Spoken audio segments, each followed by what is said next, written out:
So let's talk about tank mates for swordtails. Swordtails are some of my favorite fish in the aquarium hobby, and there are plenty here in the fish tank barn. I enjoy both the colorful aquarium strains and the wild types.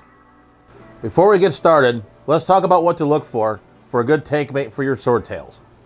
You'll want to choose a fish that can handle the same water parameters such as pH, hardness, and temperature. So researching your potential tank mates before going to the fish store will ensure that you choose a proper fish. If you're intending to breed swordtails, that would limit your selection of tank mates. You'll want to avoid fish that would predate on your swordtail fry. From that perspective, you'll also want to take a look at fish that would interbreed with your swordtails, like platies. Since they're both of the genus Xiphophorus, they'll interbreed with each other.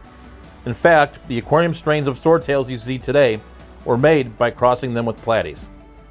Since swordtails prefer harder water, any tank mate would have to be able to handle the water conditions that swordtails prefer. You also want to avoid fish that will harass and nip at the swords of the males, so fish like tiger barbs would be out of the question. I would also avoid the large South American and African cichlids, as they'll either eat the swordtails or harass them to no end.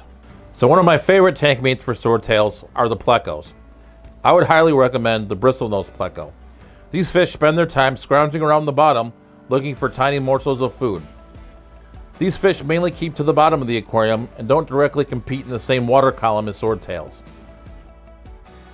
I would definitely be sure to research the species of pleco that you're interested in, since some species get quite large. I would avoid the common pleco that you currently see at many of the pet shops, since it can reach over a foot long. Plecos are not just algae eaters. Some species will require wood in their diet, while other species will require meat. So researching their diet requirements for your specific pleco is imperative. Since they mainly live at the bottom of the tank, you also need to make sure the food reaches the bottom where the plecos reside. If you're not into bristlenose plecos, there are a wide variety of other pleco species to choose from. You will just need to make sure you can meet their needs in both diet and tank size. Rainbowfish are another one of my favorites. These fast-moving fish are beautiful and have small mouths, so they won't be really eating your swordtail fry. Rainbowfish also do well in the hard water that swordtails enjoy. You'll need to keep in mind that many rainbowfish species do need a tank that is 4 foot long or longer. If you are running a smaller swordtail tank, any of the pseudo-McGill species would work just fine for you. Since they are schooling fish, you should start with at least 6 rainbows in order for them to feel comfortable. As with a lot of species, be careful about interbreeding different types and locations of rainbows to ensure pure lines for the aquarius of the future, and so that these strains are available for years to come. Corydoras catfish are another bottom dweller that makes a great tank mate for swordtails. These non-aggressive fish will spend their time along the bottom, foraging for food amongst the substrate with their barbels. These docile fish can handle the high pH ranges that swordtails enjoy and also enjoy the same temperature range. Even though they live at the bottom of the tank, these are schooling fish, so you do need to make sure to start out with a group of 6 or more. You will need to pay attention to their substrate to avoid jagged edges so that you avoid damaging their barbels. Apistogrammas are another great fish that you can pair with swordtails. These dwarf cichlids get about 3 inches long and have tons of personality and are very interactive with their owners. One of the great things about Apistogrammas is you can get a wide variety of species and a wide variety of different color forms. These fish do like to hang out at the bottom, which is out of the swimming space of the swordtails. You will want to keep in mind, though, that the apistos will predate on your swordtail fry, so if you're working on a breeding project with swordtails, apistos definitely are not your fish. While platies and other fish of the genus Xiphophorus are not recommended to be kept with swordtails due to interbreeding issues, many other live bearers make great tank mates for swordtails since they're compatible with the same water conditions. Guppies and endlers are some of my favorites. You can find them in a wide variety of colors and tail shapes, so there's definitely one that will suit you.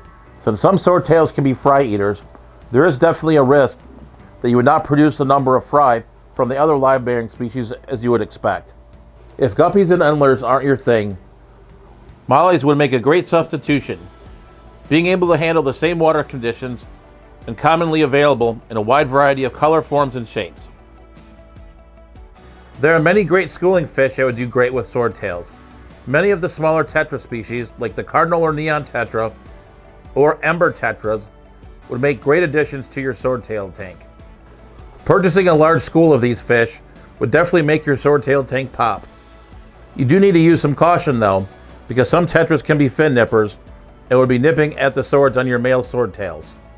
So definitely do your research before adding any of these fish. You could also look at some other alternatives like rasboras, hatchetfish,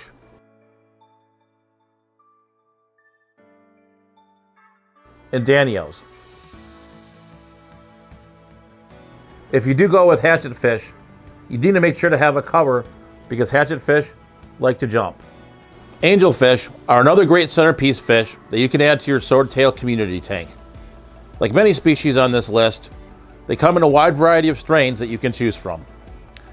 Many of these strains are tank raised and can handle the same water parameters as swordtails.